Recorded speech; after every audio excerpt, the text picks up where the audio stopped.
Welcome to Staying Connected, a podcast where I talk to people about their stories with VEDS, Marfan, Loeys-Dietz, and related vascular and aortic connective tissue conditions.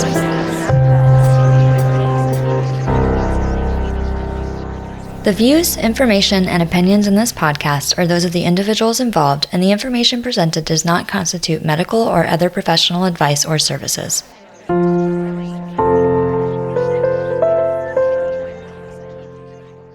Hey everyone, we're finally back with Season 8 of Staying Connected, and for the next several weeks, you'll be hearing a story from someone with VEDS, Marfan, or Loeys-Dietz every week. This season will take us into May, and to kick off this season, we're going to follow up with Tyler Farley, who was originally on the show in 2022 to share his story with VEDS or Vascular Ehlers-Danlos Syndrome. In the fall, Tyler had a bowel perforation requiring surgery, and he's here to talk about what happened and how he's moving forward. Before we get into the episode, I want to thank my Patreons for supporting the show, especially my top tier patrons who will be listed in the episode show notes.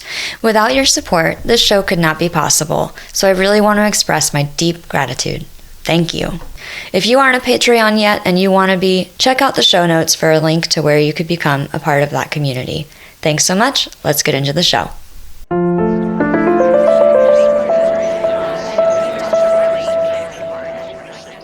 Hey, Tyler, thank you for coming back onto the show and sharing your experience with VEDS with everybody. You were on the show back in 2022.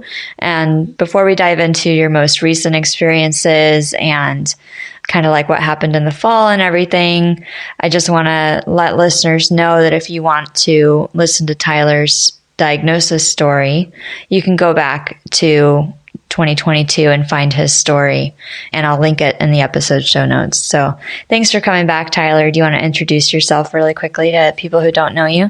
Yeah, exactly. Thank you, Katie. For one, I am excited to be here and alive to be here. So this is part 2 of my crazy shenanigans with my life with VEDS. Those spontaneous and unexpected things have happened to me. My part 1 kind of explains my life so far living with it. This year in 2023, I was able to meet others just like me and go to the conference of the Marfan Foundation and get valuable resources, talk to doctors, health fair. Also just had decent conversations with others just like me and just really get to know them and also hear different stories and backgrounds. Like I really wasn't alone for a weekend and that felt great. As I previously stated in part 1, I was alone for a while and I started meeting people or online, and that led me to going to the conference and meeting people in person. So that was me in the summer in Chicago having a good time, very being attentive to detail to what the doctors were saying because it was up-to-date research and it was stuff I could bring back home to my doctor. So I was excited to do that. And that was my summer. Yeah, that's awesome. And we had so much fun at conference. I just remember it was a great turnout and we went to karaoke and did all sorts of fun stuff in addition to the great learning opportunities and connection opportunities. I'm so glad you were able to make it.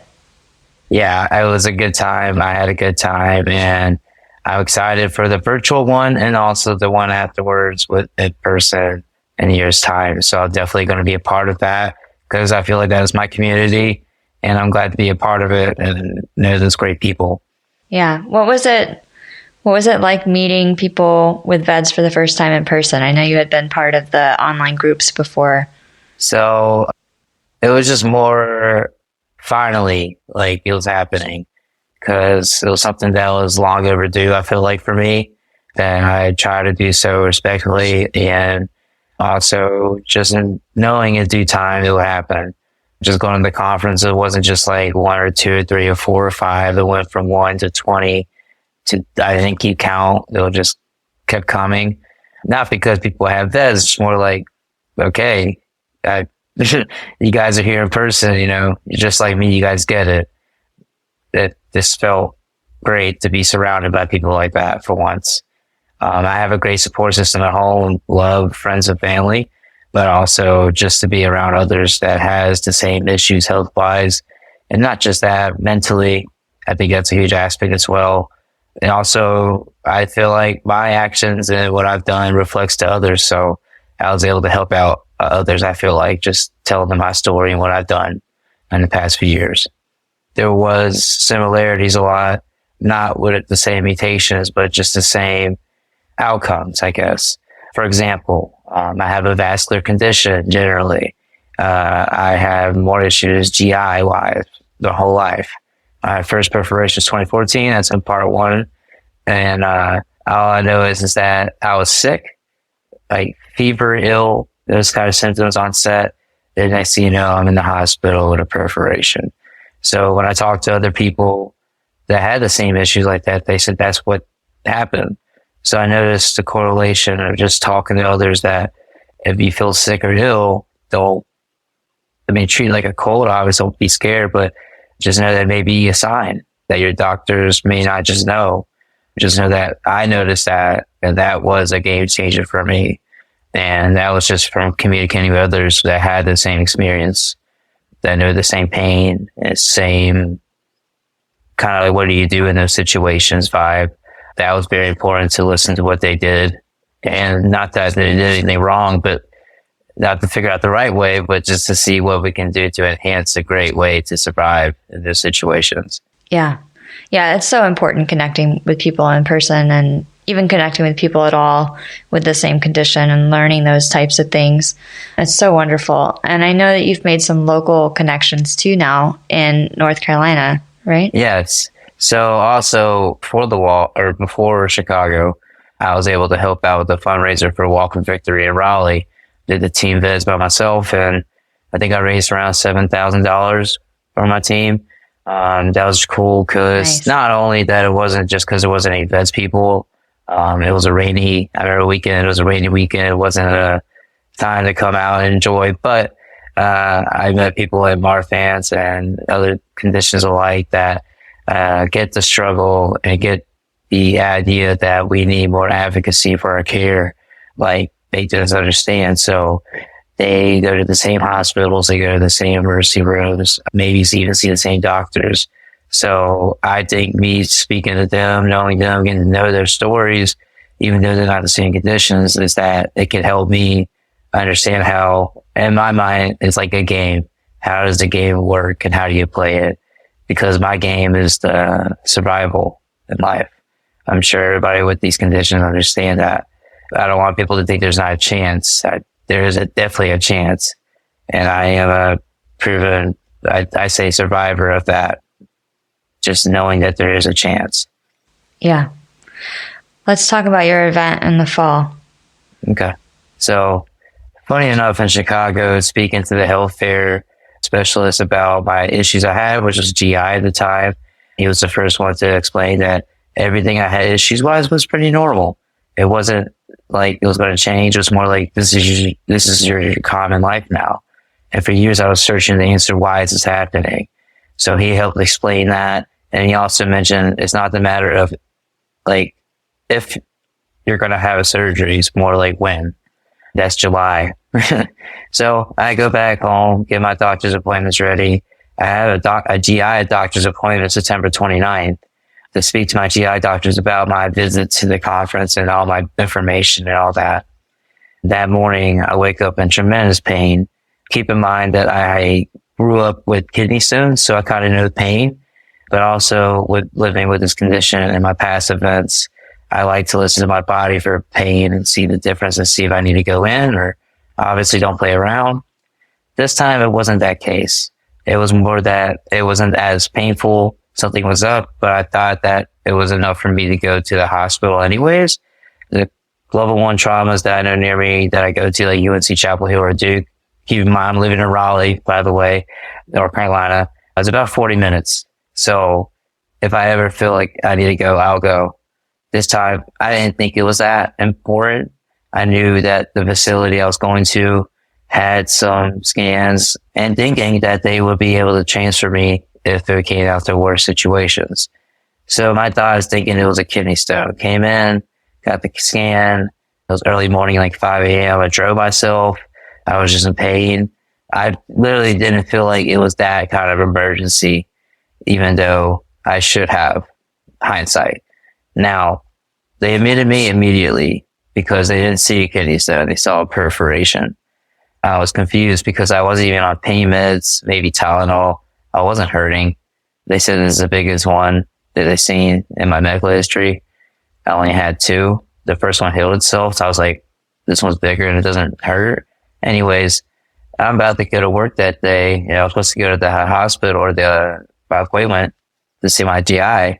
All that's canceled. I'm stuck in this hospital. They were at least listening to the fact that it was serious. But it was more like waiting for a bed. I was in pain at that point.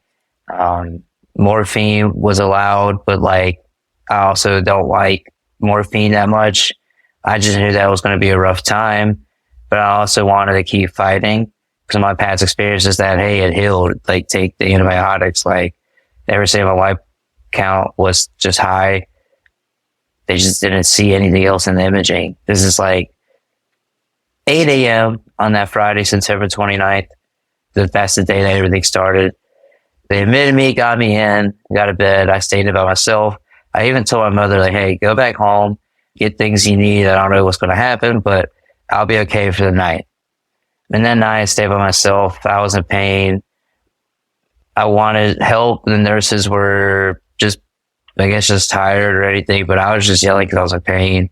I just remember them telling me to keep it down and stuff when I was just I was alone. Other than that, that was a rough night. The morning came, the surgery came in. I haven't seen her at all. Hey, Tyler, you ready for surgery? I said, we're going to have surgery this fast? And they said, yeah, we don't know what that going to yet. You had diverticulitis. This seems very general. We're going to go in and fix this. And I said, what's the last scan you did? And it was this point 10 plus hours ago. And I was like, you just going to go in and cut me? And this state, I was alarmed because I knew my condition very well from what I learned. Not to discredit the doctor or surgeon. I no doubt, I'm sure she knew what to do with his general procedure, but I don't think she had anybody like me before. So, and I knew that facility just wasn't ready for anything that needed to be there, just in case for a patient like me. My past experience, I may have talked in part one about my father who unfortunately lost his life. I would say due to experimental surgery, try to stop whatever was happening. Anyways, he passed. And all I know is my experience. So I just said, no, I will not do the surgery. Can you please tell me what my condition is called? She said, it's Ehlers-Danlos Syndrome. There's research and books all about it. And I was like, you know what type 4 is, right? She looked clueless. And I said, well, it's Vascular Ehlers-Danlos Syndrome. And, I explained it's the most rare fatal type. I have information for you. Like, I just thought, I assumed that you saw my chart and just understood this was very different. You should see my history. And anyways, my sister was getting my, all my information at the time, especially stuff from Chicago. Cause at this point, I didn't think I was going to be there long. I thought it was a kidney stone. Okay, get my stuff, get in and out, get a day off for work maybe just cause I was in pain. I'm lucky that I also work for a good company that I set myself up to be accommodated well. So my sister shows up with a flyer. I didn't even have my paperwork signed. It just said the VEDS movement. Here's the symptoms, like, everything that needs to be alarmed. The surgeon was like, you don't know what you're talking about. I know you're scared and we have to do the surgery. I knew that we had to do the surgery, but I just didn't trust him. It wasn't, it's my life on the line. So Sister Farley came along with the paper, saw the paper, and the doctor changed her mind. I was advocating to leave. They said there was no beds at UNC Chapel Hill or Duke. It is Saturday at this point, college game day in Durham. Duke was doing good at football this time in the fall. It's just busy highway. My choice was to get in my mom's car and drive, septic with no IVs, to go to those facilities that I needed to, because they weren't going to do it themselves. They said, you stay here, we're going to take care of you and take you to surgery. I made that choice loud and clear. It took them about 2 hours to really understand. They let me go, and I asked them, hey, just please, this ain't me being mad at you. This is me just telling you, listen to me as a patient. You never know. But I reached out to my contact, the nurse from Marfan Foundation, Jan Lynch. She was aware of the situation. I had people I reached out in the community, just keeping me updated, giving me advice, very good advice, from their own personal battles and experience, was just getting the proper care. So they took care of me. They listened. That was the main thing. They not only described what was going to happen, but make sure I had my trauma team, vascular team, my doctors in Chapel Hill aware of what was happening, even mental health. Like, they just were spot on point. The nurses were great. Yes, I was bruising like Barney with all the, injections, IVs, and blood work. And one thing I didn't do is the belly shot. They were just like, want to make sure I didn't clot up, sitting there. But I make sure I kind of moved around even though I was in pain, because I hate that shot. And I just had that surgery done. Anywho, before the surgery, we were discussing like what my issue was. They couldn't see anything on the imaging. They just knew that it was leaking out. They couldn't wait any longer. They understood that I wanted to wait to see what could happen, but they said, Tyler, like, you can't wait. I said, okay, are you guys ready? Like, they said, yeah. And I explained like how different it was. They said, okay, we know. And I was like, cool. Like, let's just do it. I was never scared of surgery. I just wanted to make sure that they were just ready. So go get surgery, wake up with a ostomy bag on my stomach, staples all on me.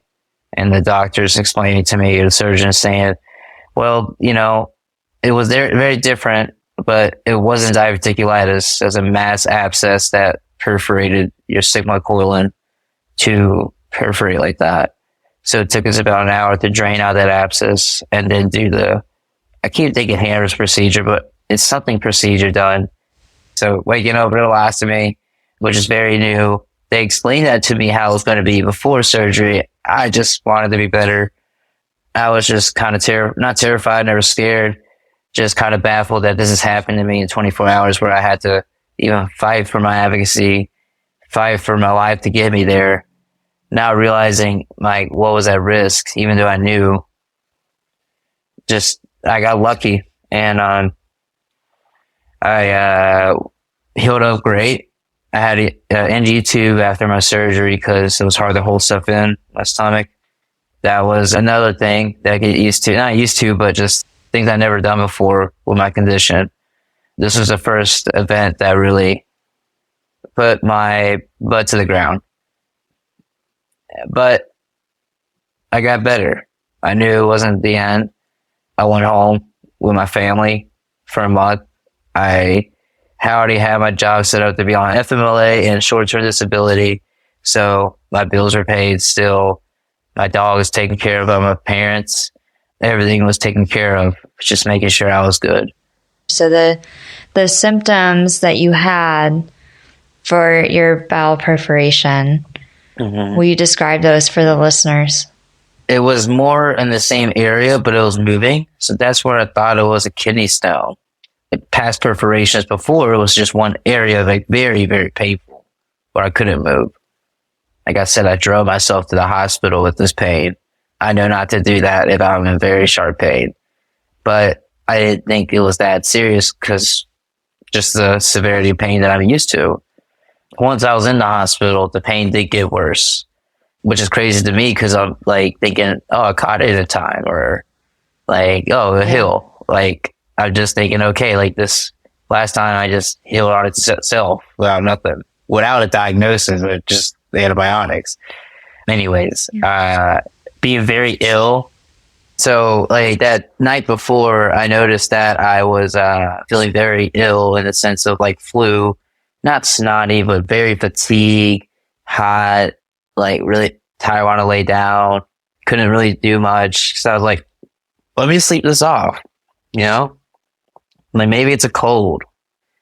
It was early fall, so down here in North Carolina, it's like, it wasn't cold yet. It's just like that weird time, like weather. And I don't have sinus issues, by the way, as far as I know.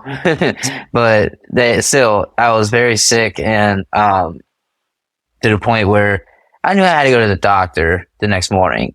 I just didn't know why, because it went from that to being, oh, I wasn't sick. I was in pain. and I just had a headache from not being able to sleep that night.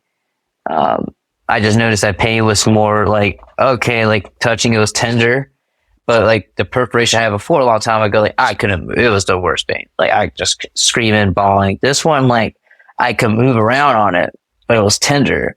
It's like I played soccer growing up where like you pulled a groin or you needed to have potassium, kind of muscle strain. It felt more like that. So I was just like, I don't know what's going on, but maybe my kidneys are just, I drank too much sodium because that's all I've been told in my life and learning with this condition. Yeah. So yeah, basically those are the signs I had. And once I knew that I had enough, I was like, I gotta go. Like, gotta go get checked at least, get scanned. When I was in the waiting room, they take a while to get me back. So I didn't act my pain out, but I was really in pain. And I waited there for a while, but that's part of it. But no one knew what really was going on. And like I said, you can see me fine now. Like I look great, but inside it's the worst part because I'm like, believe me, like I know you can't. Like my first perforation, I believe I was bruised, or like it was showing some kind of inflammation, tenderness there. This one, nothing at all. And it was the biggest one I ever had and caused me almost my life. I was just really glad I knew the resources and what to do to advocate for myself to get the care I need, because I feel I have a sense of survivor's guilt where my outcome is like great, I'm still here, but I'm just like, why me? Like, why? Like, I'm lucky, yes, and I want to take advantage of that and help others, but I still feel that way even though I'm okay now. It's just, yeah, and I just, I'm not going to take that for granted, like, no doubt. But that was really scary because I knew a minute of my life was almost taken. Like, that was the fastest I ever felt.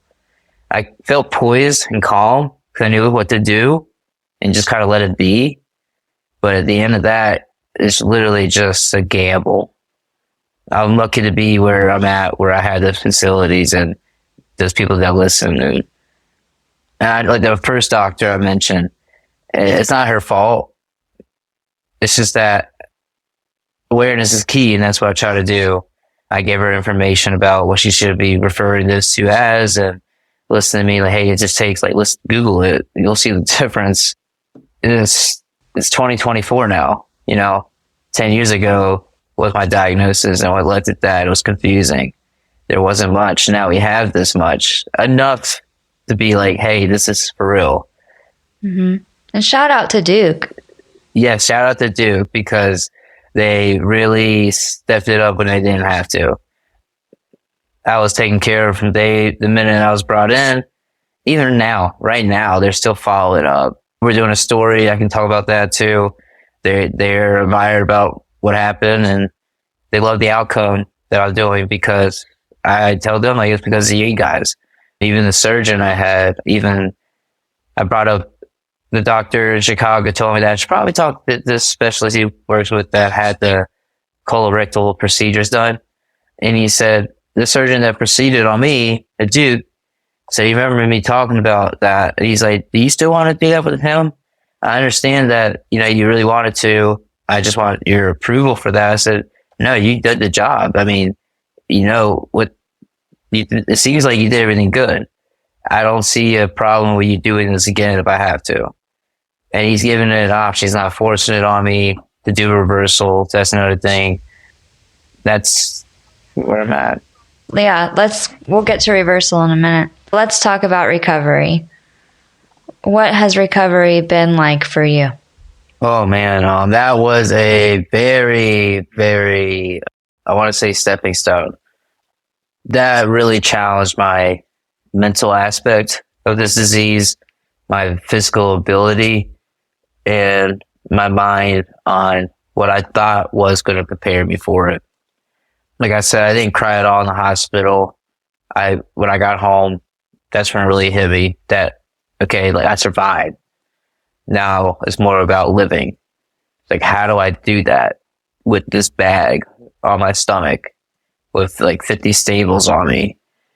I can barely eat. I can barely walk. I can barely do anything. I'm stuck in a chair.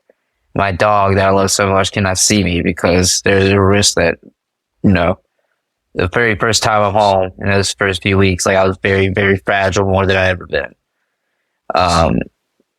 It was mind-boggling, but also something that taught me, like, you could do this. I was like, okay, this is it. Like, so once I got that Rocky Balboa mentality to keep going, I went from walking to down the hall to outside, down my driveway, to walking my dog, to getting in my car, wearing comfortable clothing. And this is without accessories. Like, I didn't care about all the fancy stuff or anything. Just making it work, whatever comfortable for me. So at this point, I'm driving the car. Next thing you know, I'm flying to cities, seeing friends, seeing places I've never seen before with this bag on me. And I'm doing that I was really down in recovery for 2 months. And then next thing you know, after that, I was doing all this. The doctors and everybody around me were amazed that I was doing it so fast. And I told them why not.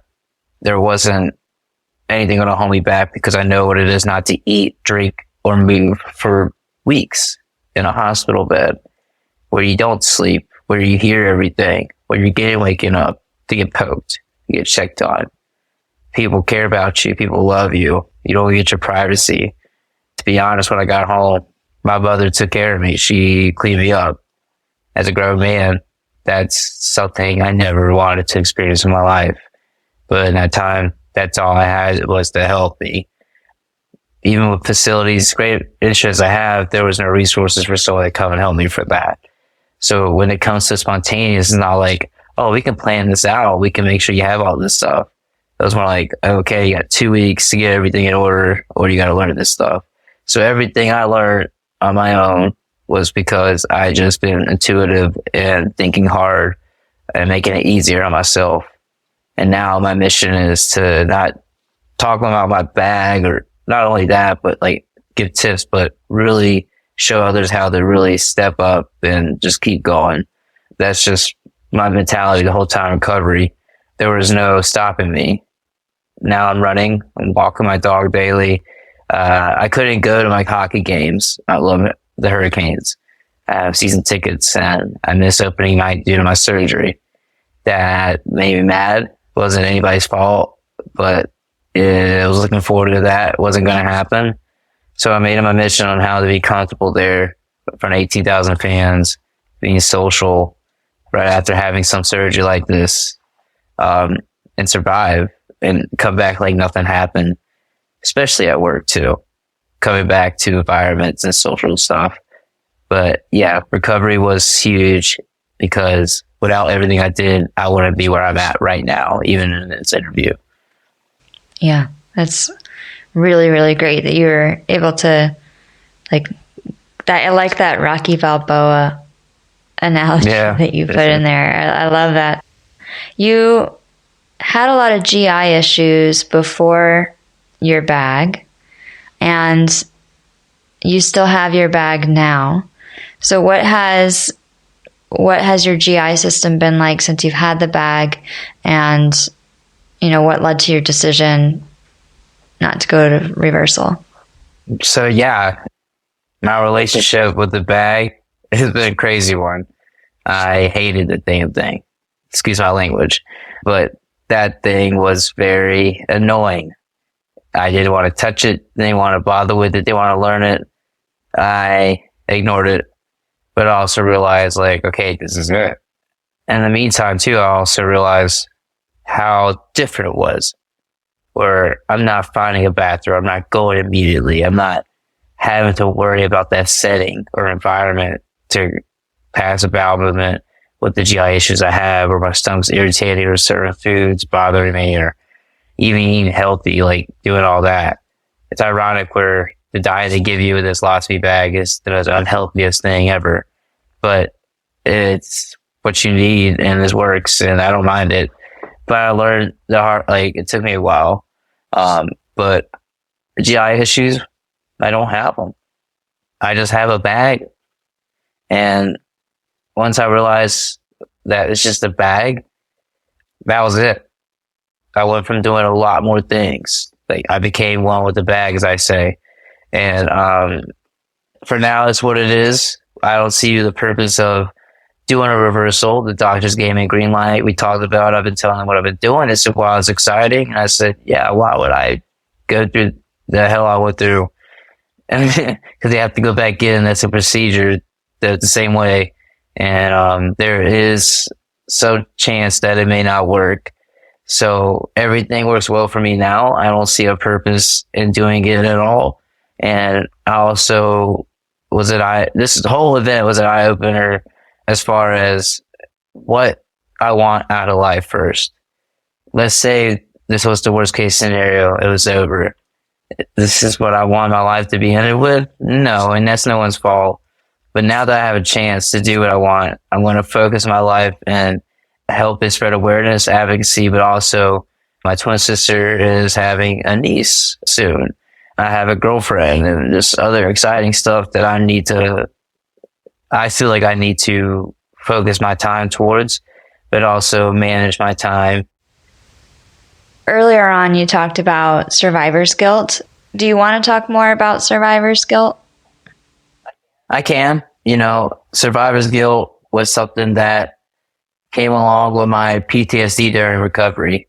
The hardest thing was not just physical, but mental grasping the situation that happened, the situation on hand, and the situation about moving forward. The hardest part was that I survived something traumatic as this and wanted to give advice to others like this. But sadly, their outcomes can be very different compared to mine, no matter what happens. So it put me down, but also gave me a lot of motivation to keep going to those and be a voice or be whatever for those that can't do those things and take advantage of the moment that I do have. I mean, I was born with club feet. I explained that in part one. Club feet's always been an issue primarily for me, but I don't make it an issue. Yeah, it hurts, but I recover and I keep going. That means that I want to lose my feet one day, or it's just going to hurt like crap one day. That means I use my feet to their potential that they allow me to. So I'm not saying I'm going to run like crazy or do stupid stuff, but I'm definitely going to do stuff that I'm able to do. Not push to the limit, but just keep going. I don't want to be ever stuck in a bed again. I don't ever want to be stuck inside more than I need to. I was stuck in my room for a month, not because I had to, but because I couldn't do anything else. People are asking you every day the same question. How are you doing? Things better? Oh, I see you're up and at it. I'm like, what do you want me to do? Explain how I'm better with a bag of my poop on my stomach? I mean, that's just me, but still, I have a huge scar. It was something that just happened, and it took me a while to grasp it. And yeah, not only survivor's guilt I felt bad about, but I didn't even realize I had PTSD. I was crying nonchalantly. I got having night terrors with the bag. It was very hard to sleep. Used to sleeping comfortably in bed. Now I can only sleep a few positions. Keep in mind now, I'm golden. I know how this thing goes. But also with putting the accessories on, taking care of yourself, doing that without help was a big upgrade I needed to tackle fast before moving forward. So I just did that for a week, just focused on it and then just took part on it. That was the hardest thing. My PTSD was hard because it wanted me to move around and be sad about what happened. And also for anything related to my situation or even my anxiety, I felt like my care team from the beginning never really factored my trauma from the beginning or the anxiety caused by something like this. Before my event, I was on antidepressants, but low dose and 3 years, but nothing to help with my panic attacks or onset anxiety. That was very hard. I felt like they never really treated my condition as a chronic illness that's not going to go away. And since they don't see it, cue the invisible illness part, I don't know, it's just been hard. But now I have an excuse. So, hey, I went through this major trauma surgery. Like, I need something. So even with me being at home, they wanted me to go to the ER. And that was one of my biggest triggers. I was like, I cannot be under lights. I don't want to be in that setting. I am freaking out crying. I don't know why, but this place is not it. And that's the only resource they gave me, was to come in and do that. But one day I had to bite the tongue and do it and got the care I need. I didn't get therapy at all, though. Therapy's been booked out for months, and through the major systems and even through their tier parties. They try to find a specialist for me, but really I just want help. I want guidance with the medications I'm on. On the medication I'm on now, it seems to work great, but it also, I'm scared that one day I'm not going to be able to get more just because I have to go see my doctor. For me right now, I'm out of hours. I exhausted my FMLA, short-term disability, until my yearly, like, whatever recycles. I'm playing a chess game with my hours on in case of emergency, or go get checked by the doctor, or maybe take a mental break day. But even that's out the question. Bills need to be paid. I'm living a normal life as everybody else, but I also have these, how do I say it? Not obstructions, but just things that aren't normal that happen that I don't like it to be a part of me, but it is. So it's a lot of pressure and stress alone just living in this condition. So I'm very blessed to be surrounded by those that not relate or understand, but just see how it does to somebody. And not even that. I say about my dog all the time, like how she didn't know how it was going on to me. And I always feel bad because for a month she didn't see me and she couldn't touch me when she saw me. That broke my heart. And it's not only that it affects me as a person with VEDS, but everybody around you that loves you. Sure. And to see that you struggle and they can't do anything. And I know it's just as hard as the doctors trying to figure out what's going on. But I just hope that it becomes better as far as finding a resolution and taking care of us better, and just making sure that we are taken care of at the end of the day. We know this disease is crazy. We know that it's hard to tackle, but it's hard enough on us already, and we just need help. That's all we're asking for. Now, I know you've done some philanthropy work too since you've gotten out of the hospital, right? Do you want to talk about that too? Exactly, yeah. So November 28th was my return to work date. October 2nd was my surgery. Returned home October 10th. Then back to work November 29th or 28th, right before the holidays. I, since then, kind of knew what I wanted to do, but the new year was coming, so I took the time to work a little bit, get used to that. Also, spend time with family and friends. Still learning, getting used to learning. I learn a lot of new stuff every day, this stuff, but the new year was going to be very, very more active, and that's what I've been doing now. So, for example, the minute I could, I got on a concourse during the game for the Carolina Hurricanes to help spread information, not only about VEDS, but Marfan and other conditions like. I was able to get little merch stuff from the movement and all that, and just spread it out. I helped explain not only my story, but just explain my situation. That was just step one. And that was, I think, maybe December doing that. Then January came, discussions of the Walk and Ride was happening. A lot of stuff was happening. I was going to my doctors to follow up.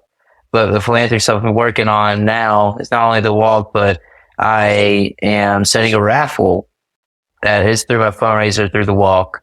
And my raffle consists of $5, and you just enter how many tickets you want for $5 each. It is a chance to win a ticket package for my seats to the Hurricanes game. So it's more of a local based raffle, but the team is very popular. They are my favorite team, but I know people will donate a chance just for good cause. And also my story does the main part. I never once asked for donations, and it's only been a week. I only got $700 close enough just for posting stuff. I have other people around the country that I work with, through LinkedIn. They're seeing my story, getting impressions, the stories. The main thing I'm doing is spreading awareness. Donation helps. I make that a note, but my main point is just spread, retweet, repost, get it in people's eyes. I don't care if we have to go do something crazy on TikTok and become viral. I hope one day that, we get a Super Bowl commercial. We just had a Super Bowl. You see those commercials and everybody knows it's big money. And I know it's going to take big money to get us there, but still, I know that 30 seconds will change a lot. Yeah, it would. For everything. that could happen. But anyways, small things happen for bigger things to happen. I feel like I have a good reason why I'm still here and stuff like that. Even my raffle for the walk it's going to end at the end of April, but I had a seat for a long time. I plan on selling some of my seats. A portion of them sales will be donated to causes like the VEDS movement. And also I'm going to continue to do raffles throughout the year. I mean, there's too many hockey games. I have handicap parking. I can't go to that many games, but I'd love to, but I'd rather it be used for a good cause. And honestly, it's something cool I can do to help out. And that's just the beginning. I'm excited to not only advocate, but I've been in talks with people with the foundation to talk about speaking at local hospitals or teaching hospitals to medical students or even departments, even at the Canes, security and staff, to talk about people with not like conditions like me, but people with colostomy bags. I learned how many people in the world have colostomy bags more than anybody else. And it's more popular than I ever thought it would be. It's not a popular thing to have, but common, yeah. It's well known. So knowing that wasn't alone, that was cool. But still, with this community I have with the VEDS, it is awesome to just even have those people there to talk to. Because for a long time, like I said in part one of this, I was alone. And now, not only me that I learned so much, my parents are learning, my family are learning, just spreading information. That makes a difference. It does. And I love that what you said, smaller things happen in order for bigger things to happen. Like, I just love that, the idea that you can do all these little things, and then over time, those little things become bigger and bigger and bigger, and they add up. And it's just, it's a beautiful thing to see when that does happen. And I hope that one day we do have a Super Bowl commercial. That would be wild. That would be so wild. One day. Like I said, nothing's impossible. Do you want to leave the listeners with a little bit of advice if they're going through what you went through? The biggest thing that helped me was not only focus on myself, but music. I love music, but listen to music, because when you go downstairs, they're going to take it from you. They're going to take your hype. They're going to make you silent. Music is going to just make you still listen and be a part. And I listen to a variety of music, from the Grateful Dead, the Jay-Z, newest rap, newest stuff, everything, country, you name it. But I have my playlist made for many different scenarios for me. But I know one day that music, if I'm down, will help me. I do it every day. It's a morning ritual. It's a daily ritual. If I'm busy, I put music on. If I'm stressed, and music is on. If I'm in the hospital, music is definitely on. I mean, I would say, you have your shows, streaming and stuff. I didn't feel comfortable doing that. I have music to really think and motivate myself to get better and listen to my body. So physical therapy, when I was in the hospital, recovery, when I was there, they told me, you can only do baby steps. I said, what about 10? I did 20. And they asked me to do a lap. I did 4. It's just nonstop motivation. People seeing that around me on the floor, they're just like, that's great. I'm like, I'm trying to get out of here. And also, like, people have told me no so many times. So many times. If I would have listened to that surgeon and even see Rex, there's no telling I would have been here. So, I'm not saying don't listen to doctors, but I mean, I don't know what would have happened if I didn't do what I did. My biggest advice is to keep going, keep trucking, listen to your music, keep calm, keep poised, learn as much about this, take it to your advantage, but also live your life. I woke up that morning not knowing my life was going to be over.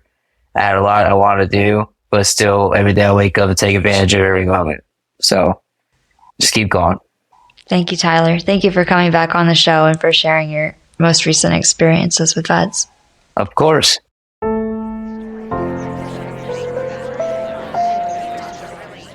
Thanks for listening to this episode featuring Tyler Farley sharing his recent experience with a bowel perforation with VEDS or Vascular Ehlers-Danlos Syndrome. I've put a link for Tyler's walk page for the Rally Walk for Victory in the episode show notes, as well as a story from Duke. If you're ready to meet others, get involved, or need support, there are more links for you there too. It's spring and there are several events coming up soon in so many different areas across the country, so be sure to check it out. There's also a link in the episode show notes for the VEDS Collaborative Natural History Study, a research study led by Dr. Shireen Shalhoub, open to people with VEDS, Marfan, Loeys-Dietz, and similar connective tissue conditions. If you like this show, be sure to share it on social media or give it a rating or review. You can also support the production of this podcast by joining my Patreon. As always, my top tier patrons are listed in the episode show notes. Next week, we'll talk to Kevin Craker, sharing his story with Loeys-Dietz syndrome. See you soon.